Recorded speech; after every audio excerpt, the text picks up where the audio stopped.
Hello friends, physics की online classes में आप सभी का स्वागत है। आज अपन ट्वेल्थ क्लास के फर्स्ट लेसन जिसका नाम है विद्युत क्षेत्र, उसका अध्ययन करेंगे। जो चैप्टर है विद्युत क्षेत्र, ये आवेश से संबंधित है और जो स्टार्टिंग के 4 लेसन है वो आते हैं स्थिर वैद्युतिकी में। तो अपन स्टार्ट तो स्थिर वैद्युतिकी कर रहे हैं, उसी का फर्स्ट भाग है जिसको विद्युत क्षेत्र नाम दिया गया है। यहाँ पर भौतिक विज्ञान की स्थिर वैद्युतिकी को यहाँ पर भौतिक विज्ञान की शाखा के रूप में बांटा गया है। तो मैं आपको पहले 2 परिभाषा बता देता हूँ कि स्थिर आवेशों का अध्ययन कहाँ करेंगे और गतिशील आवेशों का अध्ययन कहाँ करेंगे। पहला आता है इसी में स्थिर वैद्युतिकी।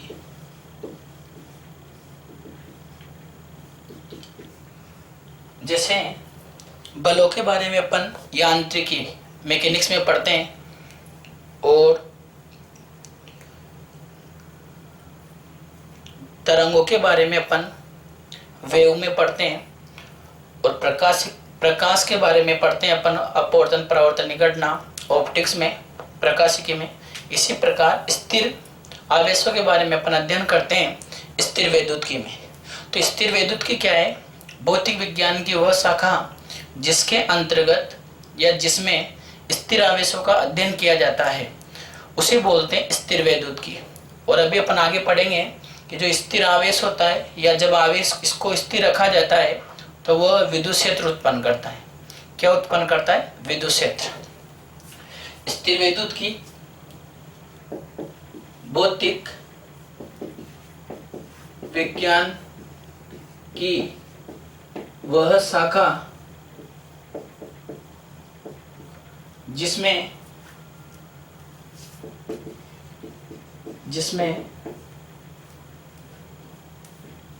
स्थिर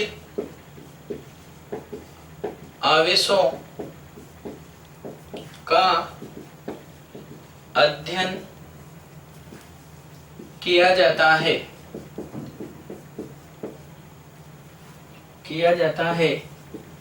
स्थिर वैद्युतिकी कहलाती है।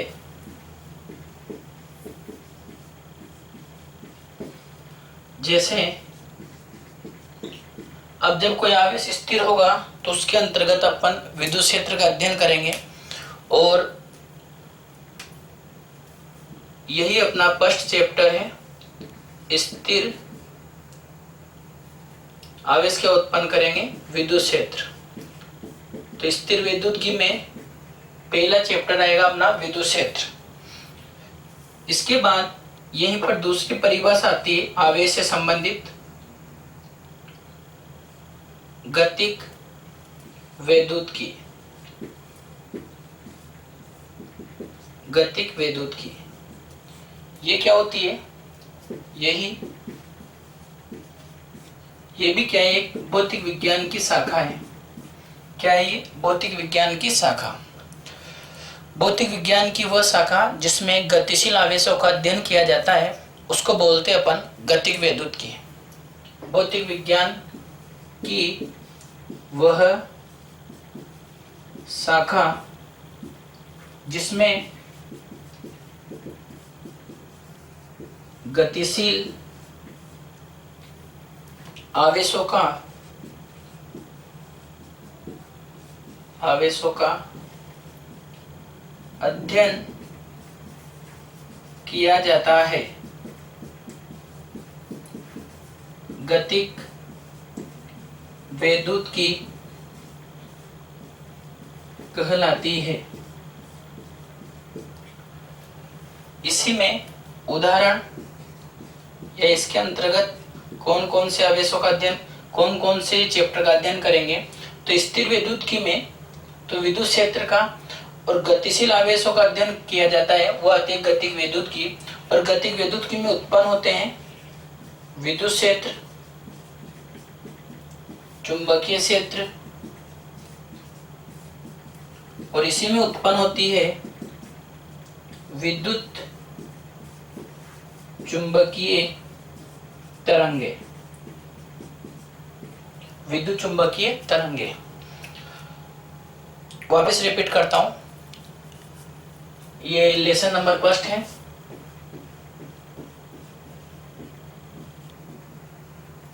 नाम है इसका विद्युत क्षेत्र। इसमें से एक नंबर का प्रश्न पूछा जाता है, अधिकतम मार्क्स कितना? 1। एक क्वेश्चन आता है इसमें से। परिभाषा हो सकती है, न्यूमेरिकल हो सकता है। ये तो सामान्य जानकारी है। स्थिर वैद्युत की किसे बोलते हैं? स्थिर वैद्युत की के अंतर्गत अपन स्थिर आवेशों का अध्ययन करेंगे कि जब आवेश स्थिर है तो उसके कारण किसी दूसरे आवेश पर कितना बल लग रहा है, किसी दूसरे बिंदु पर कितना विद्युत क्षेत्र उत्पन्न हो रहा है, किसी बिंदु पर कितना विद्युत क्षेत्र उत्पन्न हो रहा है, इसका विभव कितना है, विद्युत क्षेत्र की तीव्रता का मान कितना है, स्थितिज ऊर्जा क्या है निकाय की, इन सभी का अध्ययन करेंगे अपन स्थिर वैद्युतिकी में। गतिज वैद्युतिकी में होता क्या है, जब चार्ज को या आवेश को अपन गति करवाते हैं तो जब आवेश को गति करवाई जाती है तो विद्युत क्षेत्र के साथ साथ चुंबकीय क्षेत्र भी उत्पन्न होता है।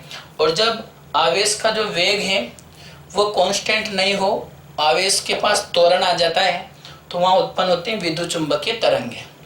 क्या उत्पन्न होती है? विद्युत चुंबकीय तरंगे। तो ये तो सामान्य जानकारी थी। स्थिर वैद्युत की तो क्या है, भौतिक विज्ञान की वह शाखा जिसमें स्थिर आवेशों का अध्ययन किया जाता है, स्थिर वैद्युत की कहलाती है। विद्युत क्षेत्र इसके अंतर्गत आता है, इसी का अध्ययन भी करना है। गतिज वैद्युत की भौतिक विज्ञान की वह शाखा जिसमें गतिशील आवेशों का अध्ययन किया जाता है, गतिज वैद्युत की कहलाती है। ये जो चैप्टर, ये जो भाग है भौतिक विज्ञान का गतिज वैद्युत की, इसमें आएगा लोरेंज बल, धारामापी, इधर से चुंबकीय क्षेत्र की तीव्रता, पृथ्वी का चुंबकीय क्षेत्र, छड़ चुंबक कैसे बनती है, उन सभी के बारे में पढ़ते हैं अपन गतिज वैद्युतिकी में। तो अब आगे बढ़ते हैं। ये तो शाखाएं, ये याद नहीं करना, केवल ध्यान रखना है कि किसके अंतर्गत अपन अध्ययन करते हैं। अब मैं आपको बताता हूं कि आवेश कैसे उत्पन्न होता है। फिर अपन आवेश को गति करवाएंगे, उसके गुण पढ़ेंगे, उसकी मात्रक पढ़ेंगे। अब एक आवेश जब स्थिर हो तो क्या उत्पन्न करता है, ये सारी चीजें इस चैप्टर में पढ़नी है।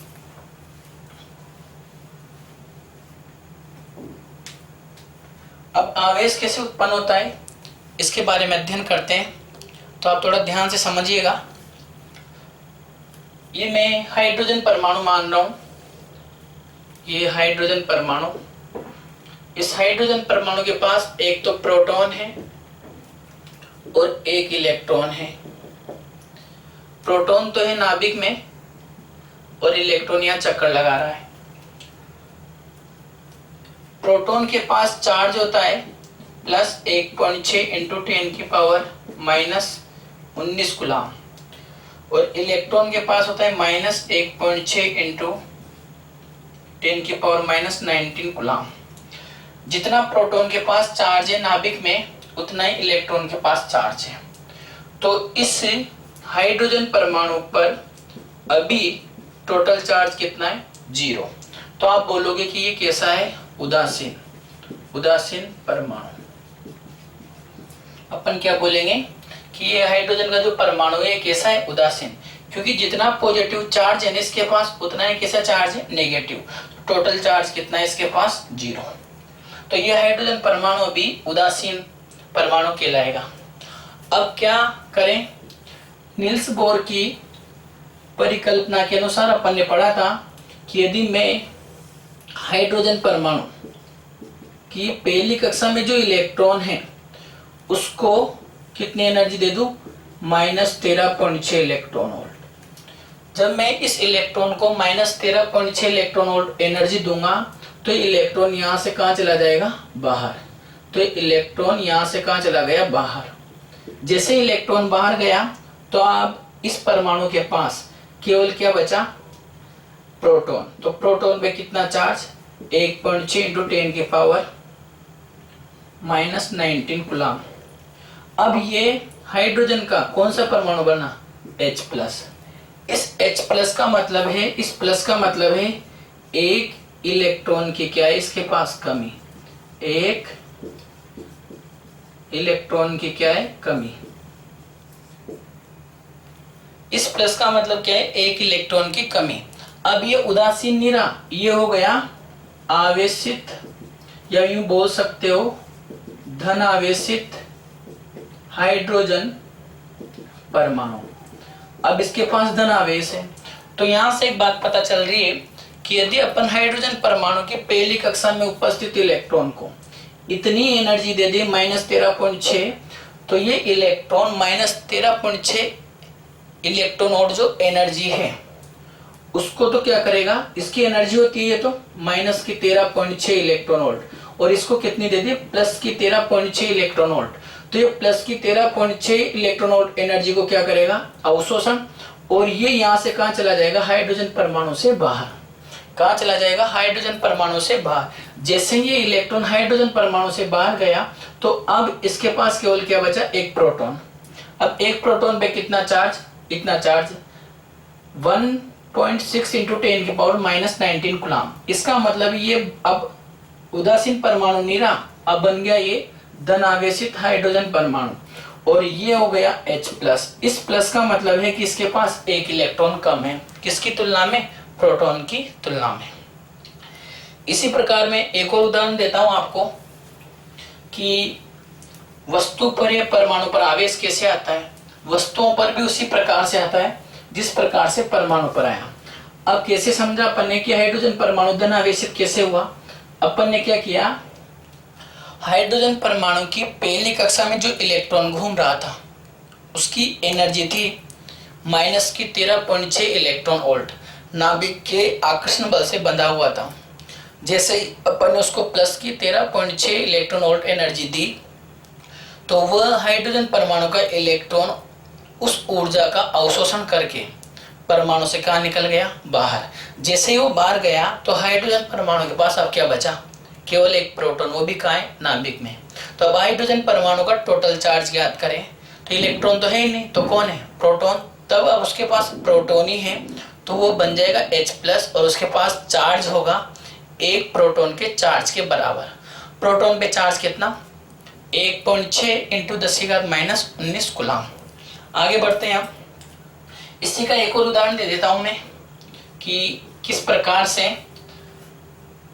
परमाणु पर आवेश आता है।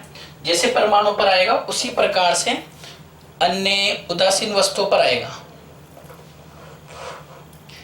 देखिए आप आगे, ये मैंने लिया सोडियम परमाणु। सोडियम परमाणु का परमाणु क्रमांक होता है 11 और द्रव्यमान संख्या होती है 23। इसकी इलेक्ट्रॉनिक विन्यास को आप ऐसे लिखोगे 1s2 2s2 2p6 3s1। Hydrogen परमाणु के नाभिक में तो कितने प्रोटॉन, 11। पहली कक्षा में कितने इलेक्ट्रॉन, 2। दूसरी कक्षा में कितने, 8 इलेक्ट्रॉन। कितने इलेक्ट्रॉन, 8 इलेक्ट्रॉन। और लास्ट कक्षा में कितने, 1 इलेक्ट्रॉन। अब ये सोडियम का परमाणु है ना, अभी इसके पास 11 प्रोटॉन है और 11 है क्या, इसके पास इलेक्ट्रॉन। 11 प्रोटॉन के पास इतना चार्ज है और 11 इलेक्ट्रॉनों के पास इतना चार्ज है। जब टोटल चार्ज निकालेंगे तो इसका टोटल चार्ज आएगा दोस्तों 0, क्योंकि जब किसी परमाणु में या किसी वस्तु में जितने प्रोटॉन हो उतने ही इलेक्ट्रॉन हो तो उनका जो टोटल चार्ज है वो हो जाता है 0, और उस स्थिति में बोलते हैं कि वो परमाणु कैसा है, उदासीन है। अब मैं क्या करूं, बाहर से एनर्जी लाया और इस इलेक्ट्रॉन को क्या दे दी मैंने, एनर्जी। तो इलेक्ट्रॉन सोडियम परमाणु से कहाँ चला गया, बाहर। जैसे ही ये बाहर से एनर्जी दी मैंने E=H², इलेक्ट्रॉन ने उस ऊर्जा का क्या किया, अवशोषण, और सोडियम परमाणु की तीसरी कक्षा को छोड़कर कहाँ चला गया, वो बाहर।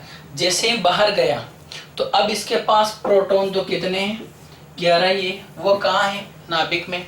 अब इलेक्ट्रॉन कितने रह गए, 10। तो अब 11 प्रोटोनों से 10 इलेक्ट्रॉनों से 10 प्रोटॉन तो कैंसिल हो गए। अब क्या बचा, एक एक्स्ट्रा में इसके पास प्रोटॉन बचा, और प्रोटॉन पे चार्ज होता है इतना। और अब आप इस सोडियम परमाणु को ऐसे लिखोगे Na+। इस प्लस का मतलब है एक इलेक्ट्रॉन की कमी, एक इलेक्ट्रॉन की कमी।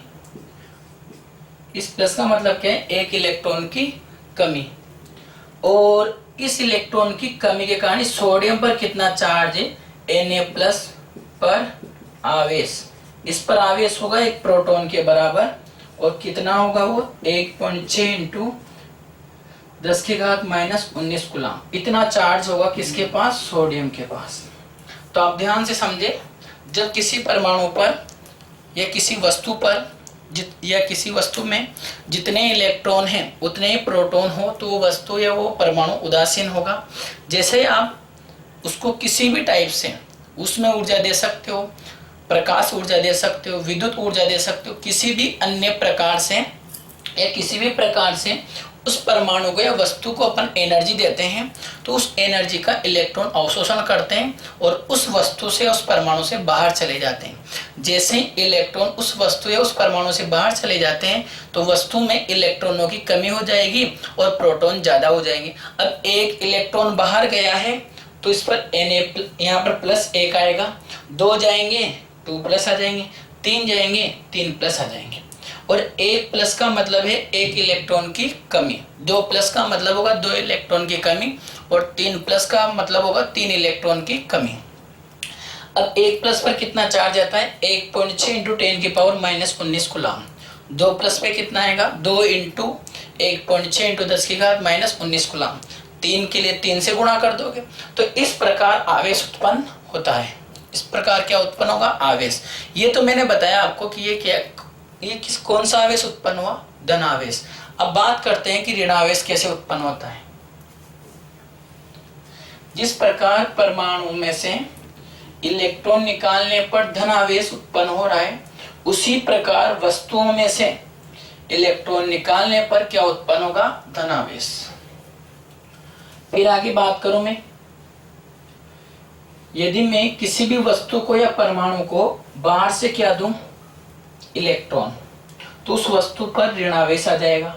ऐसे ही परमाणु या वस्तु को इलेक्ट्रॉन देते हैं तो उस पर क्या आ जाता है? ऋण आवेश। देखते हैं ऋण आवेश कैसे आया। बात करते हैं अब क्लोरीन की। क्लोरीन का परमाणु क्रमांक होता है 17। क्लोरीन का परमाणु क्रमांक कितना? 17।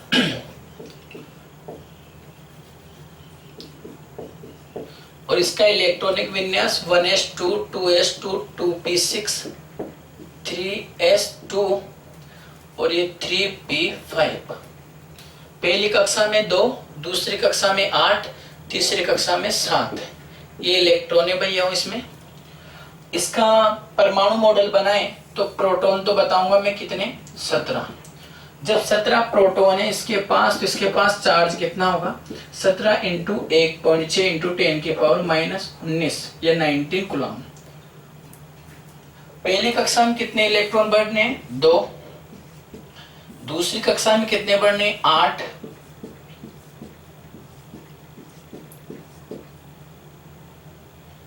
तीसरी कक्षा में कितने बढ़ने हैं? 7। ध्यान से समझना ऋण आवेश कैसे आता है।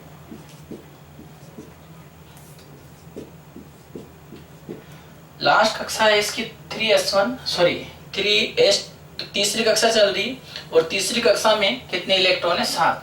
अब मैं बाहर से एक इलेक्ट्रॉन लेके आया और मैंने किसको दे दिया? क्लोरीन को। अभी तो इसके पास, जब मैं इसको नहीं दूंगा तब इस स्थिति में 17 ही क्या है इसके पास? इलेक्ट्रॉन। तो 17 इंटू 1.6 इंटू 10⁻⁻19 कूलम। तो टोटल चार्ज ये किस में आएगा? माइनस में। तो टोटल चार्ज कितना हो गया सर जी? 0। टोटल चार्ज कितना हो गया? 0। अब जैसे ही ये तो क्या है, और एक और बात, जितने प्रोटॉन हो उतने ही इलेक्ट्रॉन हो तो वस्तु होती है उदासीन या परमाणु होता है उदासीन। और इससे पहले पढ़ा कि इलेक्ट्रॉन निकल गए तो प्रोटॉन ज्यादा हो गए थे और इलेक्ट्रॉन क्या हो गए थे? कम। तब उस स्थिति में प्रोटॉन ज्यादा है तो वो हो जाएगा सर धनावेशित। क्या हो जाएगा वो? धनावेशित। और प्रोटॉन तो रह जाए कम और इलेक्ट्रॉन क्या हो जाए? ज्यादा, तो उस स्थिति में वो क्या हो जाएगा? ऋणावेशित। अब ये लास्ट वाला केस बन रहा है यहाँ पर। अब बनेगा नंबर ऑफ प्रोटॉन और नंबर ऑफ इलेक्ट्रॉन बराबर हो तो वो वस्तु उदासीन है, वो परमाणु उदासीन। Number of proton greater than greater than हो किससे, नंबर ऑफ इलेक्ट्रॉन से, तो वस्तु बनेगी धनावेशित। Number of proton less than हो नंबर ऑफ इलेक्ट्रॉन से, तो वो वस्तु होगी ऋणावेशित। बात करते हैं आगे। मैं बाहर से एक इलेक्ट्रॉन लाया, उस इलेक्ट्रॉन को मैंने इस क्लोरीन को दे दिया, तो क्लोरीन के पास अब कितने इलेक्ट्रॉन हो गए, इस क्लोरीन के पास अब इलेक्ट्रॉन हो गए सर जी, पहले 17 थे तो अब 18 इलेक्ट्रॉन हो गए। जब 18 इलेक्ट्रॉन हो गए तो एक इलेक्ट्रॉन ज्यादा बचा, तो एक इलेक्ट्रॉन के पास चार्ज कितना, 10⁻⁻19 कूलम। तो यहाँ से एक बात पता चल रही है कि यदि अपन बाहर से किसी भी वस्तु या परमाणु को बाहर से इलेक्ट्रॉन दें तो उस वस्तु पर ऋणावेश आ जाता है। कितना ऋणावेश आएगा, जितने आप उस वस्तु को या परमाणु को क्या दे रहे हो, इलेक्ट्रॉन दे रहे हो। जैसे मैंने क्लोरीन को अभी कितना दिया, इस क्लोरीन को अब Cl- लिखोगे। इस Cl-, इस माइनस का मतलब है एक इलेक्ट्रॉन की अधिकता, एक इलेक्ट्रॉन की अधिकता। इस Cl- का मतलब क्या है, एक इलेक्ट्रॉन की अधिकता। और Cl पर, इस Cl- पर जो आवेश होगा तो वो आवेश कितना होगा सर, -1.6 इंटू 10⁻⁻19 कूलम। कूलम आवेश का मात्रक होता है, कूलम आवेश का मात्रक होता है। तो यहाँ से दो बातें समझ में आई, किसी भी परमाणु से या वस्तु से इलेक्ट्रॉन निकालते हो तो उस पर प्रोटॉन ज़्यादा हो जाएंगे, उस स्थिति पर उस पर धनावेश आएगा। और किसी भी वस्तु या परमाणु को बाहर से इलेक्ट्रॉन देते हो तो नंबर ऑफ इलेक्ट्रॉन का जो मान है, जो संख्या है, नंबर ऑफ इलेक्ट्रॉन है वो नंबर ऑफ प्रोटॉन से ज़्यादा हो जाएंगे। उस स्थिति में वो वस्तु या वो परमाणु ऋणावेशित हो जाएगा। तो मैं आपको इन सबको, तो मैंने केवल आपको समझाने के लिए बताया है कि किस प्रकार वस्तु में आवेश उत्पन्न होता है। आवेश केवल आवेश इलेक्ट्रॉनों के स्थानांतरण द्वारा ही उत्पन्न होगा। यदि किसी वस्तु को आवेश देना है तो या तो उससे इलेक्ट्रॉन निकालो या उसको इलेक्ट्रॉन, बाहर से इलेक्ट्रॉन दो। इलेक्ट्रॉन उससे निकालोगे तो धनावेश आ जाएगा और उसको इलेक्ट्रॉन दोगे तो ऋणावेश आ जाएगा। अब ये चीज भी आप लिख लें, 3 पॉइंट बना रहा हूं मैं। वो अभी तो आपको केवल 2 परिभाषाएं लिखनी थी, स्थिर वैद्युतिकी की और गतिक वैद्युतिकी की। फिर उसके बाद जो बीच में समझाया मैंने, हाइड्रोजन परमाणु का, सोडियम परमाणु का, क्लोरीन परमाणु का, वो तो केवल इतना सा था कि आवेश कैसे उत्पन्न होता है। तो समझ में आ गया होगा आपको बिल्कुल कि चार्ज कैसे उत्पन्न होता है। 3 स्थितियां लेनी है अपन को, number of proton number of electron के इक्वल हो। उस स्थिति में आप वो वस्तु है या वो परमाणु है वो क्या, उसको क्या बोलोगे, वो उदासीन है, न्यूट्रल है। Second case, number of proton greater than हो नंबर ऑफ इलेक्ट्रॉन्स है, उस स्थिति में जो वो वस्तु है वो होगी पॉजिटिव। और number of proton less than हो किससे, नंबर ऑफ इलेक्ट्रॉन से, तो उस स्थिति में वो वस्तु, वो एटम या वो बॉडी होगी नेगेटिव। पहला, नंबर ऑफ प्रोटॉन बराबर नंबर ऑफ इलेक्ट्रॉन, इसका मतलब प्रोटॉनों की संख्या और इलेक्ट्रॉन संख्या क्या है, बराबर। तो वस्तु या परमाणु कैसा होगा, उदासीन। Number of proton greater than हो नंबर ऑफ इलेक्ट्रॉन से, मैं इसको ऐसे लिख देता हूं, Np ग्रेटर देन Na, ये तो equal Np greater than Na, ये हो जाएगा अपने धनावेशित। और Np लेस देन Na, ये हो जाएगा ऋणावेशित।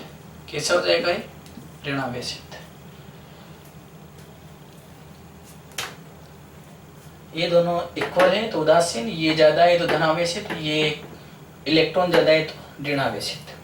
ठीक है, अब यहीं पर मैं 1-2 क्वेश्चन हल कर लेता हूँ। क्वेश्चन छोटे छोटे ही, ध्यान से समझे, राजस्थान बोर्ड में पूछे जा चुके हैं दोनों। 4 क्वेश्चन लिखवा रहा हूं मैं। पहला क्वेश्चन राजस्थान बोर्ड में आ चुका है 2018 में। स्थिर आवेश, स्थिर आवेश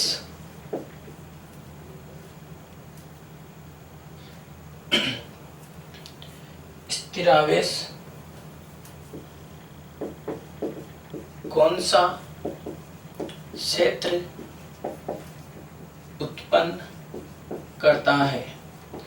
दोस्तों ये कोई वस्तु है या फिर यूं मान लो चार्ज को आप प्लस क्यू से या माइनस क्यू या प्लस कैपिटल क्यू या माइनस कैपिटल क्यू इनसे प्रदर्शित करेंगे। तो पहला क्वेश्चन है कि ये जो प्लस जैसे प्लस कैपिटल क्यू ये कोई आवेश है, ये स्थिर है। जब ये स्थिर है तो ये क्या उत्पन्न करेगा वो बताना है, अपना आंसर वही हो जाएगा। सुनो पहले चलते अपन 11th क्लास में। यदि कोई द्रव्यमान यहाँ रखा हुआ है और ये द्रव्यमान के जो चारों ओर का क्षेत्र बनता था, 11th क्लास में पढ़ी एक परिभाषा, किसी द्रव्यमान के चारों ओर का वह क्षेत्र जिसमें रखा अन्य द्रव्यमान गुरुत्वाकर्षण बल अनुभव करता है तो वो बनाता था, उसके चारों ओर क्या बनाता था, गुरुत्वाकर्षण क्षेत्र, गुरुत्वाकर्षण क्षेत्र। द्रव्यमान के चारों ओर तो क्या बनता था, गुरुत्वाकर्षण क्षेत्र। ऐसे स्थिर आवेश के चारों ओर भी एक क्षेत्र बनेगा। जब कोई आवेश रखा होगा तो उसके चारों ओर भी एक क्षेत्र बनेगा। उस क्षेत्र को क्या बोलेंगे, उस क्षेत्र को बोलोगे आप विद्युत क्षेत्र। क्या बोलोगे, विद्युत क्षेत्र। आवेश के कारण, स्थिर आवेश के कारण जो क्षेत्र उत्पन्न होगा उसको बोलोगे आप विद्युत क्षेत्र। द्रव्यमान के कारण जो उत्पन्न होता है वो कहलाता है गुरुत्वाकर्षण क्षेत्र। अभी आगे और पढ़ेंगे कि जब आवेश गतिशील हो तो वो क्या उत्पन्न करता है, वो उत्पन्न करता है विद्युत क्षेत्र के साथ साथ चुंबकीय क्षेत्र भी। क्या उत्पन्न करता है, विद्युत क्षेत्र के साथ साथ चुंबकीय क्षेत्र भी उत्पन्न करता है। आगे पढ़ते हैं। तो स्थिर आवेश क्या उत्पन्न करेगा, विद्युत क्षेत्र। तो अपना आंसर हो गया विद्युत क्षेत्र, विद्युत क्षेत्र। स्थिर आवेश कौन सा क्षेत्र उत्पन्न करता है, विद्युत क्षेत्र। ये स्थिर आवेश यहाँ इसके चारों ओर। अब कैसे पता चलेगा कि इसके इधर भी क्षेत्र है, ये इसी क्लास में आगे पता चलेगा अपन को, या छोटी क्लासों में, या आपने अनुभव भी किया है कि जब अपन इसमें इस मार्कर को सूखे बालों में ऐसे घर्षण करवाऊं और कागज के टुकड़ों को जो जमीन पे धरातल पे रखे हुए या मेरी हथेली पे उनको ऐसे यहाँ पर लाऊं इस मार्कर को, तो कागज के टुकड़े नीचे से उठकर इस मार्कर के चिपक जाएंगे। तो ऐसा क्यों हुआ, क्योंकि इस मार्कर के चारों ओर क्या उत्पन्न हुआ था, विद्युत क्षेत्र। क्या उत्पन्न हुआ था, विद्युत क्षेत्र। तो वो विद्युत क्षेत्र क्या करता है, हल्की उदासीन वस्तुओं को क्या अपनी ओर क्या करता है, आकर्षित।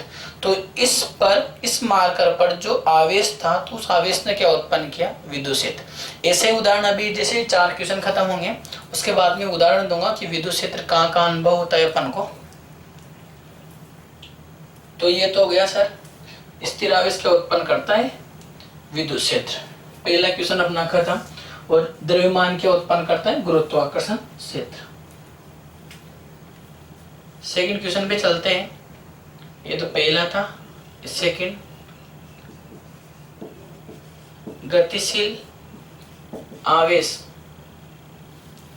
इसको ऐसे लिख लेते हैं, नियत वेग से गतिशील आवेश कौन सा क्षेत्र उत्पन्न करता है। तो दोस्तों जब मैं इस प्लस क्यू आवेश को यहां से ऐसे नियत वेग से क्या करवाऊं, गति, नियत वेग से क्या करवाऊं, गति करवाऊं, नियत वेग से गतिशील हो ये चार्ज, यहां से चल रहा हूं। जब ये चार्ज नियत वेग से गति करेगा तो ये इस पर इसके चारों ओर विद्युत क्षेत्र तो उत्पन्न करता ही है, विद्युत क्षेत्र के साथ साथ क्या उत्पन्न करेगा, विद्युत क्षेत्र के साथ साथ उत्पन्न करेगा चुंबकीय क्षेत्र। सर ये कहाँ पढ़ा हमने, ये आपने 10th क्लास में एक चैप्टर आया होगा, गतिशील आवेश का चुंबकीय प्रभाव। वहां एक वैज्ञानिक आया था ओरस्टेड, उसने क्या किया था, एक तार में धारा प्रवाहित की थी, तार में धारा प्रवाहित करने के बाद नीचे चुंबकीय सुई लगाई थी। तो जैसे ही कंपास चुंबक जब जैसे धारा प्रवाहित की तो धारा का मतलब आवेश गतिमान है। जब आवेश गतिमान था तो चुंबकीय सुई में या कंपास में क्या उत्पन्न हुआ, विक्षेप। अब किसी चुंबक में विक्षेप उत्पन्न हो रहा है तो वो